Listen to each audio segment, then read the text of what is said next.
Dr. Janice Gilbert is the frag guru of Ontario. She's devoted her life to the study and protection of wetlands.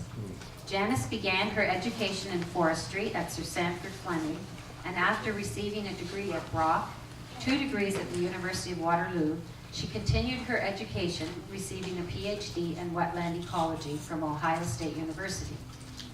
Janice has worked and continues to work in her capacity as a wetland ecologist, being a scientist, a scientific advisor, research associate for boards, commissions, collaboratives, the ONNR, provincial parks, universities, and the like.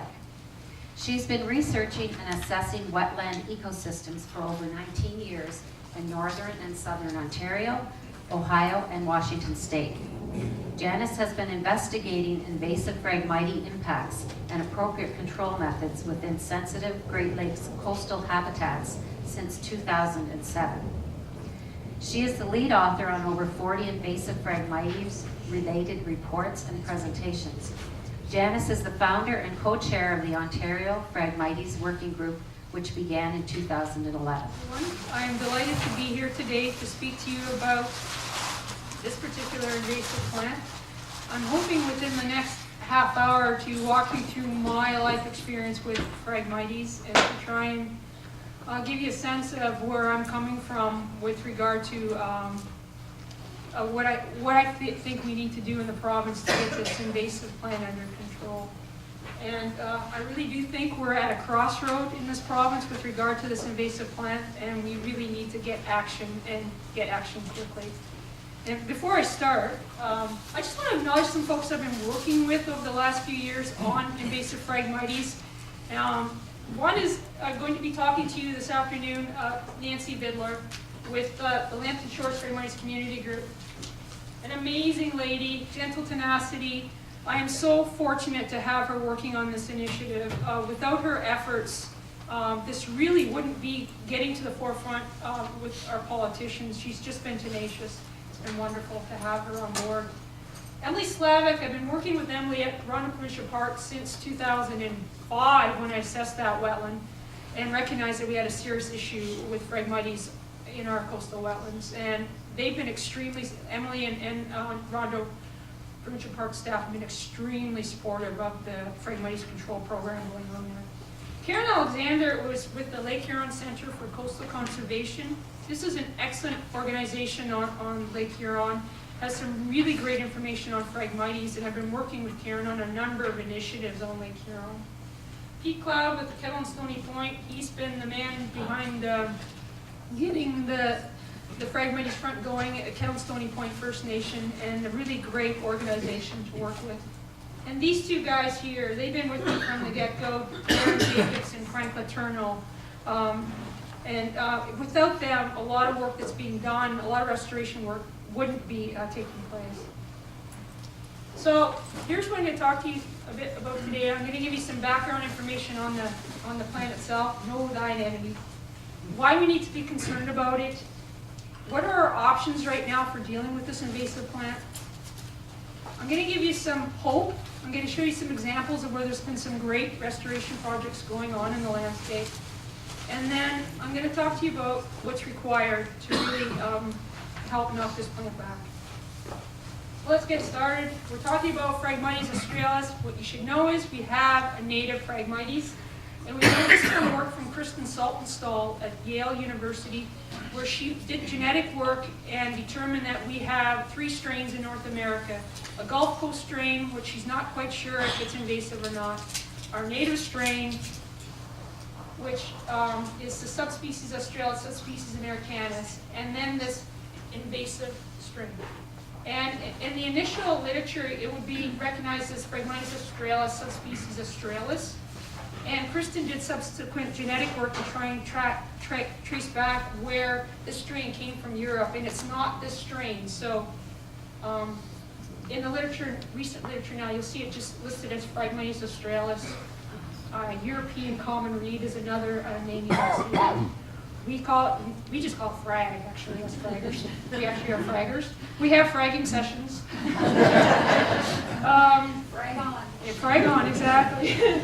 And you know, it's interesting. Paul Catling with Agri-Food Canada, a federal agency, recognized this as Canada's worst invasive plant back 10 years ago.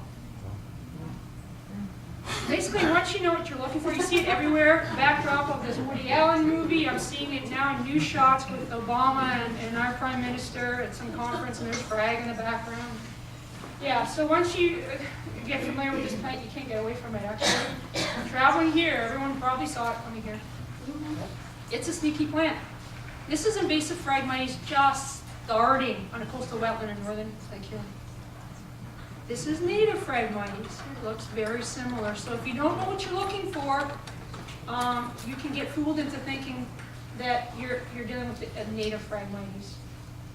There's invasive Phragmites starting on a beach. What's the problem? If you leave it, this is what you're going to get. That's the problem. And that's the piece that's so hard to get people concerned about it when it's first starting, is getting this message out. If you ignore it, you're going to have a really big problem in your hands. This is what I have to deal with when I start doing my assessments of wetlands. I do work for the Great Lakes Wetland Consortium. This is out of the States. I'm part of the Canadian contingent, and basically this is 5 years of a 5-year program where as many Great Lakes coastal wetlands as possible are being assessed. So I have to spend a lot of time trudging through this stuff, and it's not pleasant, and it's very frustrating to go into a wetland that's entirely Phragmites. It's not a pleasant place to be. How does it spread? It spreads from the seeds in the rhizomes and the stolons. And so you're probably familiar with this. This is just one of trillion, zillion seed heads out there. For the most part, the seeds aren't very viable. Unless the plants are growing in a really high nutrient site, and then the viability really increases. But really the point's mute. You know, if you've got so many seeds out there blowing around, there's going to be enough that are going to be viable. And blowing around, there's been studies, I don't know how they did this, they figured it out, but one seed head has a radius of dispersal in the wind of about 10 kilometers. Or it can fall in the water, and it can flow along in the water, and it can germinate in the water. The other way it spreads is the stolons and the rhizomes. So along the Great Lakes shoreline, where there's a lot of storm action, a lot of energy, it can rip out and establish cell. And so these are normally below ground. You don't see these particular parts usually, but they're viable parts, and they can get ripped out and then redeposited somewhere else down the shoreline.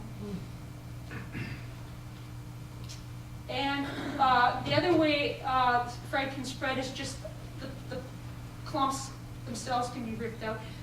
I usually say like a good day in an office is not as much fun as a bad day in a wetland, except for this day. I was in an Ohio wetland. It was Phrag and snakes everywhere. And I had to have a few wobbly pops that night because my nerves were shattered.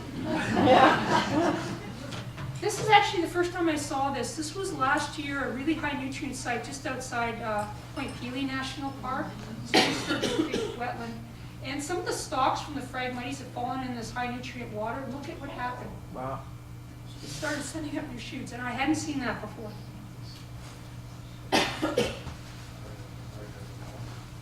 So it's what's going on below ground that's really the issue with this plant.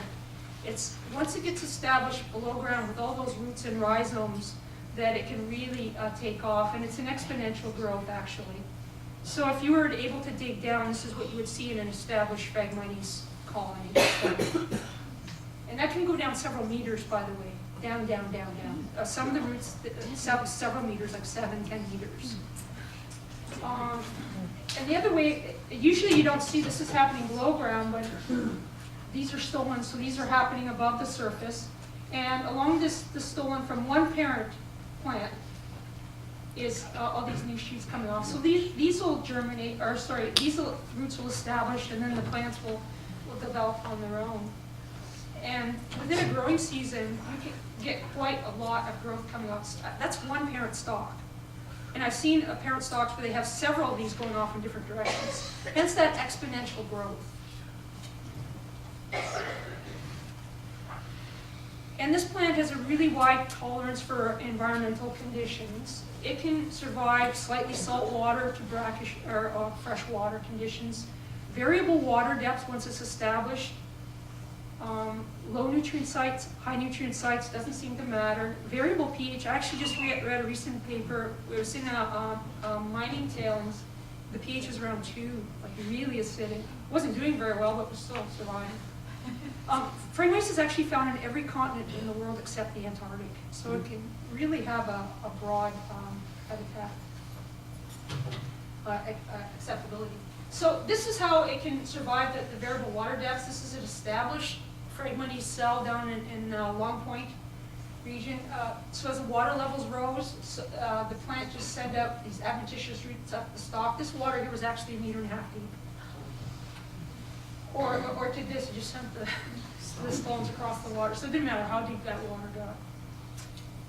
Here's the other extreme on the sandy shoreline, very hot, very dry. It can just send its roots down to get the water and the nutrients it needs.